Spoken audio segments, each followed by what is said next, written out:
Very good morning, students. Today we are here with another topic of chapter 7, the outcomes of democracy. Student, today's our topic is accommodation of social diversity.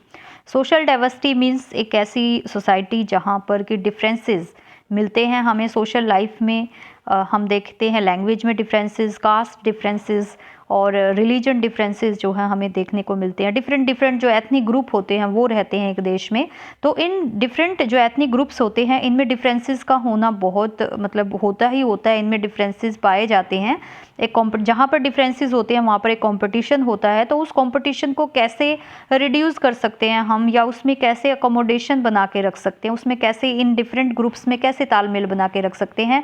फिर से हम comparison करेंगे यहाँ पर democracy का और non democracy का, कि नॉन डेमोक्रेसी में ये चीज़ें ज़्यादा पॉसिबल है अकोमोडेशन, या डेमोक्रेसी में अकोमोडेशन जो है वो ज़्यादा पॉसिबल है।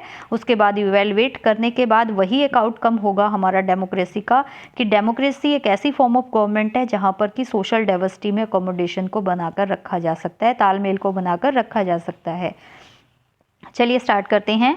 सबसे पहले क्वेश्चन अराइज हुआ है, do democracy led to peaceful and harmonious life among citizens? क्या डेमोक्रेसी लोगों के बीच में एक शांतिपूर्ण और सद्भावना से भरी हुई लाइफ जो है वो प्रोड्यूस कर सकती है? It will be a fair expectation that democracy should produce harmonious social life. देखिए, डेमोक्रेसी से ये एक्सपेक्टेशन होती है कि डेमोक्रेसी को एक इस तरह की लाइफ जरूर अपने लोगों के लिए रखनी चाहिए। We have seen in earlier chapters how democracies accommodate various social division. हमने प्रीवियस जो चैप्टर है हमारा फर्स्ट चैप्टर पावर शेयरिंग, अगर आपको ध्यान हो, वहाँ पर हमने इस तरह का एक एग्जाम्पल स्टडी किया था। देखिए, हमने बेल्जियम एक देश है वो देखा था वहाँ पर, और श्रीलंका।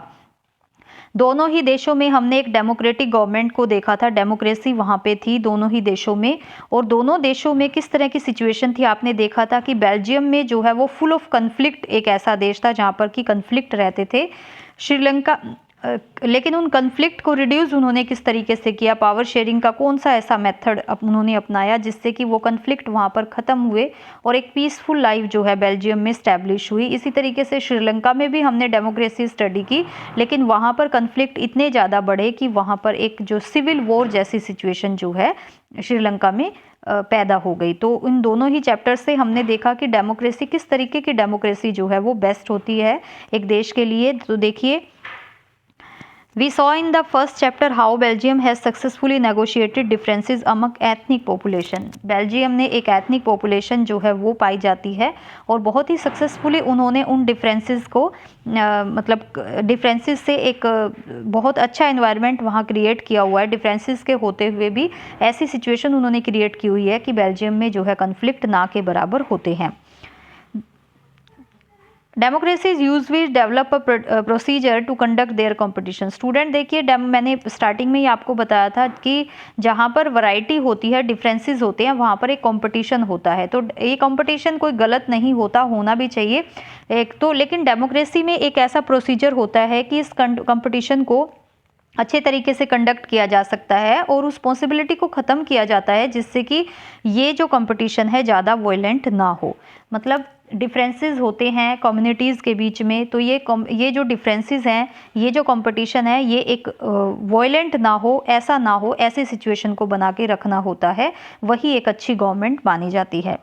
क्योंकि no society can fully and permanently resolve conflict among different groups, क्योंकि कोई भी सोसाइटी परमानेंटली इन कन्फ्लिक्ट्स को ख़त्म नहीं कर सकती, क्योंकि जहाँ पर डिफरेंट ग्रुप्स होते हैं वहाँ पर कन्फ्लिक्ट होता ही होता है, लेकिन उसको परमानेंटली हम ख़त्म नहीं कर सकते, लेकिन उसकी सिचुएशन को हम काफ़ी हद तक कम कर सकते हैं कि कन्फ्लिक्ट ज़्यादा ना बढ़े।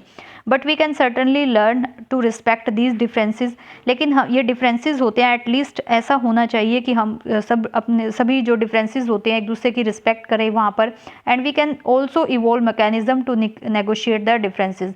और हमें एक ऐसी प्रक्रिया या एक ऐसा मैकेनिज्म बनाना चाहिए जिससे कि डिफरेंसेस को नेगोशिएट किया जा सके, मतलब बातचीत के द्वारा कोई ना कोई सोल्यूशन जो है वो निकाला जा सके।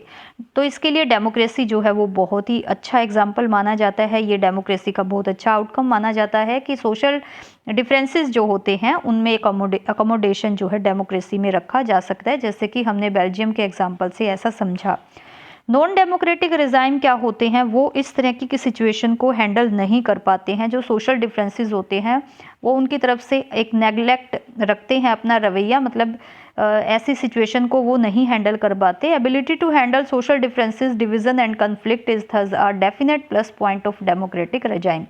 तो जो एबिलिटी होती है इस तरह के डिफरेंसेस को हैंडल करने की, डिवीजन, कन्फ्लिक्ट जैसी, तो ये प्लस पॉइंट होता है डेमोक्रेटिक रिजाइम के पास।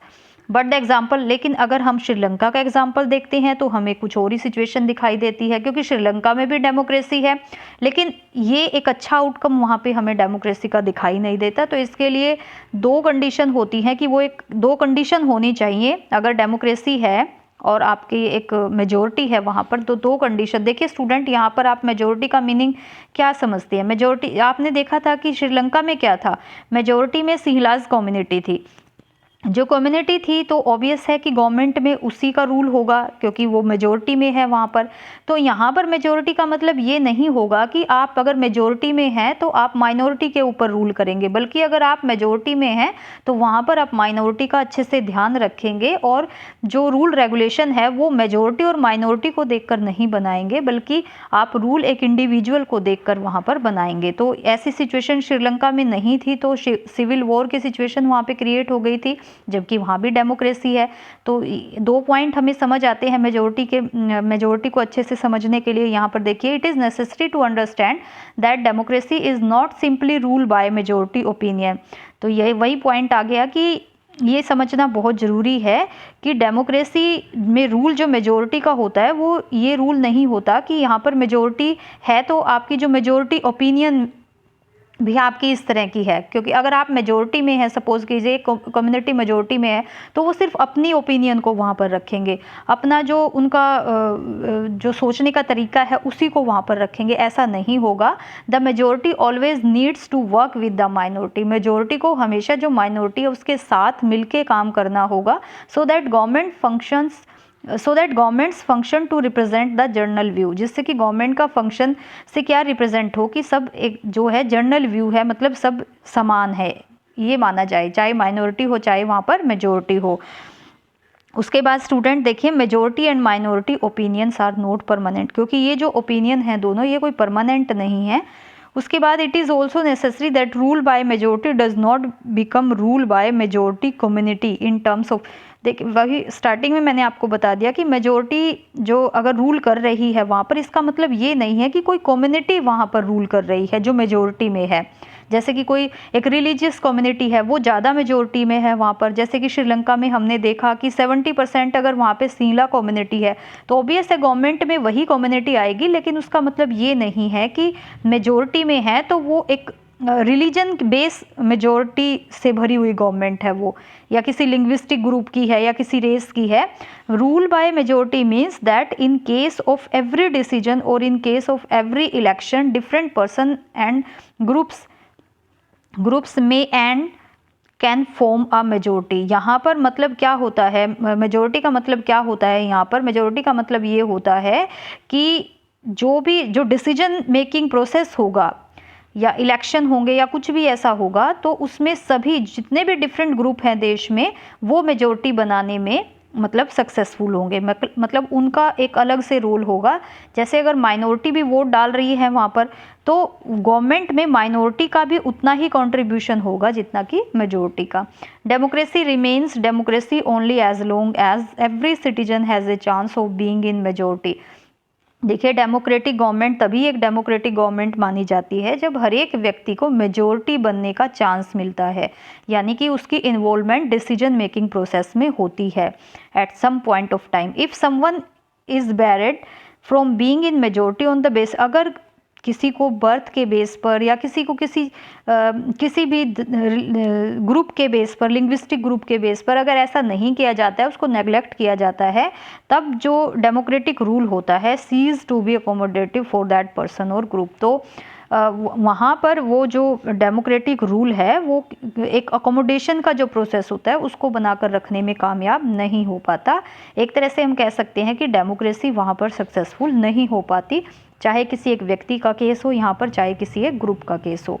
तो स्टूडेंट इन शॉर्ट हमने अगर पूरे पॉइंट को अगर समझा है तो हम यही कह सकते हैं कि डेमोक्रेसी गवर्नमेंट में अकोमोडेशन का होना बहुत ज़रूरी है, और अकोमोडेशन जो होता है, जो तालमेल होता है, वो डेमोक्रेटिक गवर्नमेंट में ही पॉसिबल है। लेकिन डेमोक्रेटिक गवर्नमेंट भी बहुत अच्छी होनी चाहिए, बहुत फेयर डिसीजन लेने वाली गवर्नमेंट होनी चाहिए। ये नहीं है कि अगर एक कम्युनिटी वहाँ पर ज़्यादा है तो वो कम्युनिटी अपने डोमिनेंस को वहाँ पर बनाकर रखती है, तब हम उस डेमोक्रेसी को एक अच्छी डेमोक्रेसी नहीं कह सकते। तब ऐसी सिचुएशन में सिविल वॉर का होना मतलब तय हो जाता है, जैसे कि हमने एग्जाम्पल पढ़ा था श्रीलंका का। तो स्टूडेंट, ये एक आपका पॉइंट था, बहुत ही मतलब इम्पोर्टेंट पॉइंट है, और फर्स्ट चैप्टर भी इसमें काफ़ी हद तक कवर हो रहा है। तो आप इस पॉइंट को अच्छे से क्लियर करेंगे, इसको अपनी बुक में से फिर से रीड करेंगे। लास्ट पॉइंट एक रह गया है हमारा इस चैप्टर का, वो है dignity and freedom of the citizen, जो हम कल स्टडी करेंगे इसको।